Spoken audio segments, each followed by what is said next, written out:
Rabbi इश्रह ली सदरी वयस्सिर ली अमरी वाहलुल उक़दतम मिन लिसानी यफ़क़हू क़ौली rabbi ज़िदनी इल्मा rabbi ज़िदनी इल्मा rabbi ज़िदनी इल्मा अल्लाहुम्मा फ़क़्हिना फ़िद्दीन. Today we are starting our new class, class 10th, and it's the chapter number 1.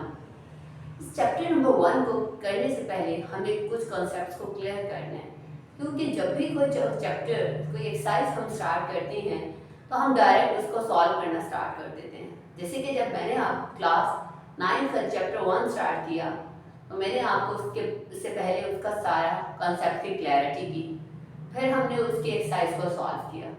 तो इसी तरीके से आज मैं आपको आपका जो न्यू चैप्टर है, न्यू आपकी जो क्लास है क्लास 10, उसको इंट्रोडक्शन, उस चैप्टर का इंट्रोडक्शन हम लेंगे. और जब इंट्रोडक्शन हो जाएगा, हमारी कॉन्सेप्ट्स की क्लैरिटी हो जाएगी, तो हमें इस चैप्टर को करना, उसके ऊपर वर्क करना बहुत इजी हो जाएगा. तो चैप्टर नंबर 1 जो है वो है क्वाड्रेटिक इक्वेशन. सबसे पहले तो हमें ये समझने कि व्हाट इज क्वाड्रेटिक. क्वाड्रेटिक है क्या? According to the book, an equation which contains the square of the unknown variable quantity. Suppose I take here square meaning 2. What is the meaning of square? Square meaning 2 and part 2, and the variable means unknown variable. It may be x, y or the z, unknown variable. Okay, and I take here the x square according to the definition. If I learn, and you have to learn, आपको ये learn करनी है क्योंकि आपकी definition आपके exam में आती है. तो सबसे पहले अगर हम डेफिनेशन को पढ़ लें, उसको पढ़ने के बाद उसकी अंडरस्टैंडिंग कर ले, तो हमें ये क्लियर हो जाएगा कि डेफिनेशन में क्या बात कही है. An equation which contains the square of the unknown variable quantity with but no higher power. higher power नहीं है, यानी कि जो स्टार्ट हो रही है ये इक्वेशन, ये स्टार्ट होगी पार्ट 2 से. इसकी पार्ट 2 ही होगी, इसके अलावा इसकी पावर हायर देन 2 नहीं हो सकती. Then is called the quadratic equation or second degree equation. Quadratic equation second name. What is the second degree equation? What is the name of quadratic equation? Second degree equation. Its second name. Okay. And now the next.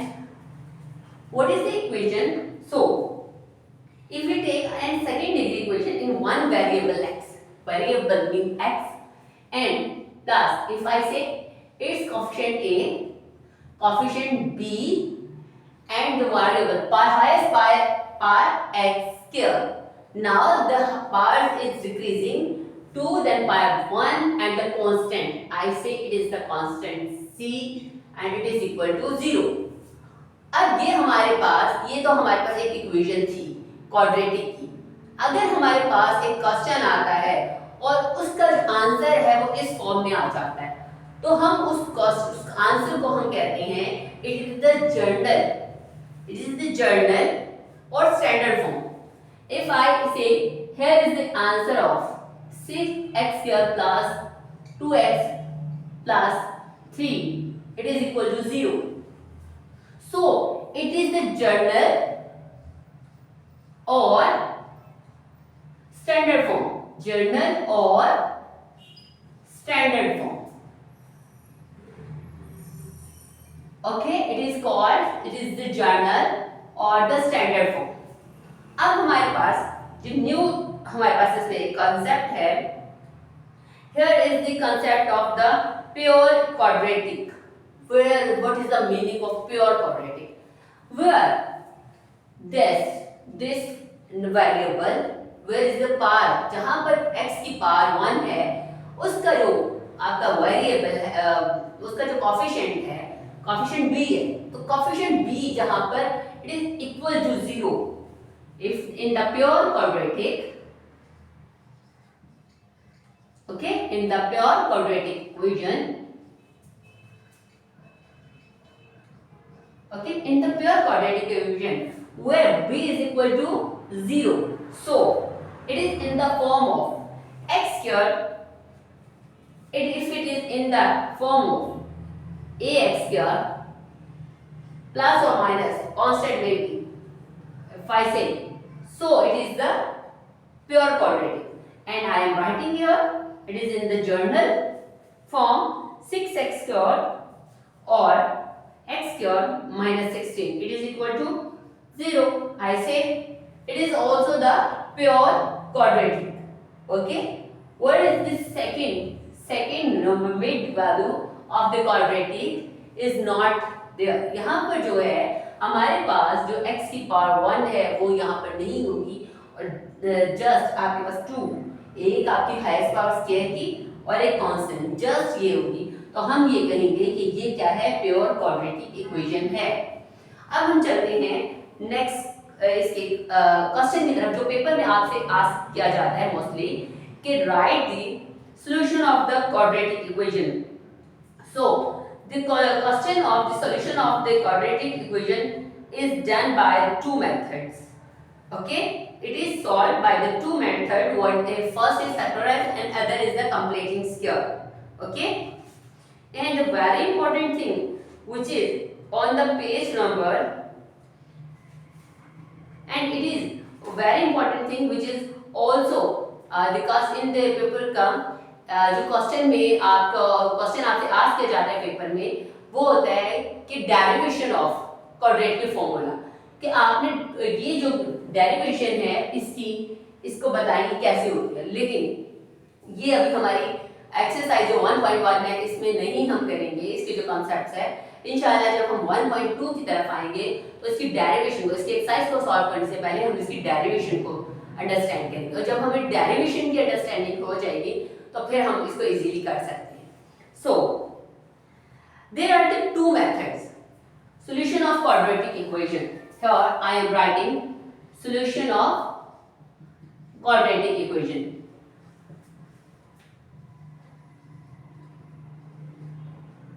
Okay, there are the two solutions. First is the factorization. Okay, first is the factorization and the other is the completing square method. Completing square method.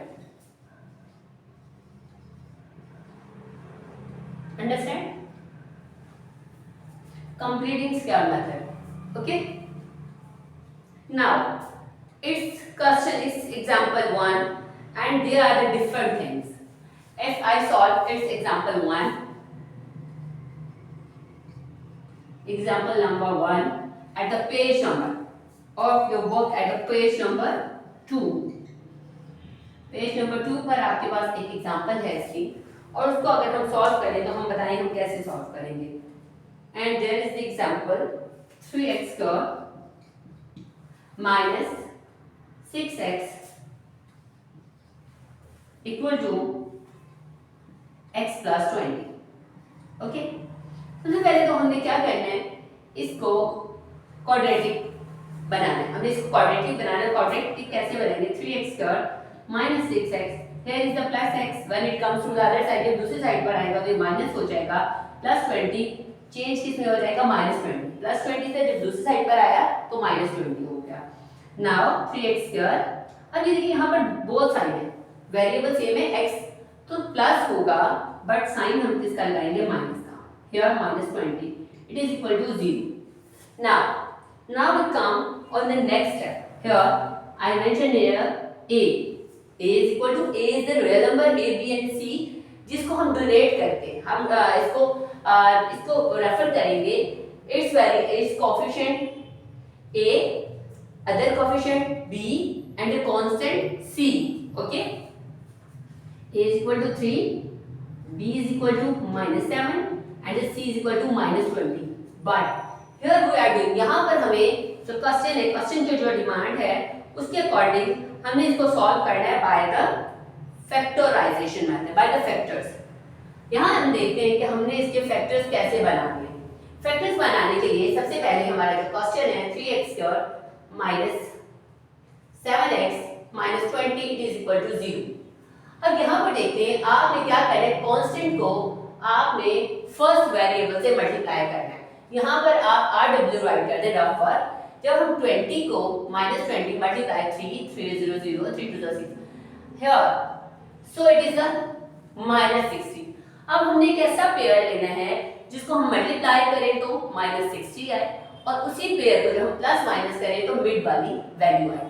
तो हम यहाँ देखते हैं हमारे पास जो हमारे पास pairing आती है वो हमारे पास है 12 मल्टीप्लाई। अब मैं करती हूँ 12 मल्टीप्लाई 5, 12 5 60।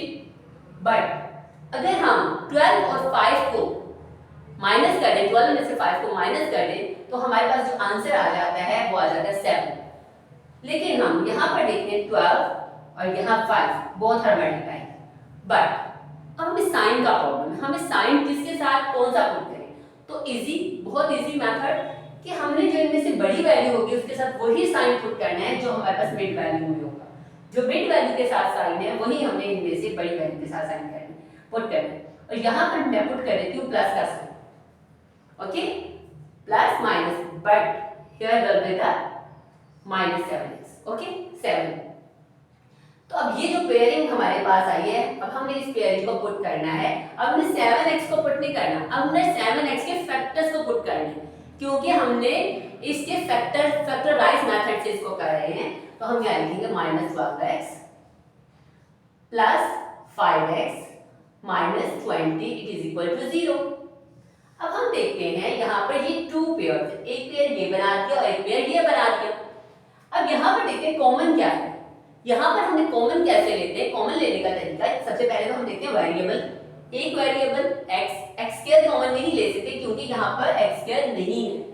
3 के टेबल में 3 होती आता है, 12 भी आता है, तो मीन मैं यहाँ लेती हूँ 3x को कॉमन। 3 से 3 कट, x स्क्वायर में से ये x को माइनस किया तो मीन एक x रह जाएगा। अब 3 4 12 एंड x से x कैंसिल हियर। अब यहाँ पर हम देखते हैं, यहाँ पर हम क्या कॉमन ले सकते हैं? हम x कॉमन नहीं ले सकते क्योंकि 20 के साथ x नहीं है, तो 5 ले सकते हैं क्योंकि 5 के टेबल में 20 आता है। तो यहाँ पर हमने 5 लिया, x प्लस माइनस माइनस 5 4 20। अब हमारे पास जो ब्रैकेट में वैल्यूज हैं वो सेम है, तो इनको हमने वन टाइम राइट करना था, लेकिन उससे पहले हमने जो ब्रैकेट से बाहर वैल्यू है उसको राइट करेंगे। 3x plus 5 and x minus 4 it is equal to 0। अब ये देखेंगे हमारे पास जो दो फैक्टर आए हैं 3x प्लस 5, और अब हमारे पास क्या है कि हम इससे जो वैल्यूज हैं, अब हम क्या कर सकते हैं, x की वैल्यू फाइंड कर सकते हैं। यहाँ हम करते हैं 3x plus 5 it is equal to 0 and x minus 4 it is equal to 0, okay. अब यहाँ देखते हैं 3x 0, यहाँ प्लस का, जब दो साइड पे कोई चीज प्लस होती है, जब अपनी प्लेस को चेंज करती है, इक्वल से दूसरी साइड पे जाती है तो वो क्या हो जाती है, प्लस होगी तो माइनस, और माइनस होगी तो प्लस। अभी प्लस 5 था, चेंज हो गया -5 में। 3x is equal to -5 here 0 plus 4 x is equal to 4। ये तो हमारे पास x इज इक्वल टू 4 हो गया, बट इधर अभी हमारे पास x की वैल्यू नहीं है, x इज इक्वल टू -5। यहाँ 3 देखिए मल्टीप्लाई हो रहा है और दूसरी साइड पर जाके ये क्या हो जाएगा, divide. So solution set, okay, जब हम राइट करते हैं इसको तो हम लिखते हैं solution set is equal to, हमने सॉल्यूशन सेट यहाँ और -5/3 एंड देन कॉमा और यहाँ पर हम लिखेंगे 4। It is the answer. फिर मैं आपको एक बार दोबारा इसके अंडरस्टैंडिंग देती हूँ कि हमने इसके फैक्टर्स बनाए। फैक्टर्स बनाने के बाद हमने कांस्टेंट को फर्स्ट वेरिएबल के कोएफिशिएंट के साथ मल्टीप्लाई किया, और रफ वर्क में आप देखते हैं। फिर उसके बाद हमने इसकी पेयरिंग की, पेयरिंग के बाद कॉमन लिया, और कॉमन लेने के बाद जो हमारे पास ब्रैकेट्स आ रही है उनको बोथ को इक्वल किया 0 को। 3x प्लस 5 को भी 0 के इक्वल कंसीडर किया, x माइनस 4 को भी 0 के इक्वल कंसीडर कर रहे हैं। अब हमारे पास क्या मेथड है कि जो हमारे कांस्टेंट है वो प्लस में दूसरी साइड पर जाकर माइनस में हो जाएंगे। So 3x equal to -5 here x equal to -4, जब दूसरी साइड पर 0 के साथ जाएगा तो ये प्लस हो जाएगा और x इक्वल टू +4। और यहाँ पर भी हमारे पास जो आंसर आ रहा है, जैसे कि ये मल्टीप्लाई करें, ये दूसरी साइड पर जाकर डिवाइड हो रहा है 5 के साथ, x इक्वल -5/3। तो x की वैल्यू जो हमारे पास आ रही है वो है x इज इक्वल टू -5/3 और x इज इक्वल टू 4। मुझे उम्मीद है आपको ये कंसेप्ट जो न्यू चैप्टर अभी हम स्टार्ट कर रहे हैं अपना, उसकी अंडरस्टैंडिंग अच्छी तरीके से हो गई होगी। अगर नहीं हो रही आपको और आपको कोई प्रॉब्लम आ रहा है तो आप मुझे कमेंट कर सकते हैं। ओके, अल्लाह हाफिज़।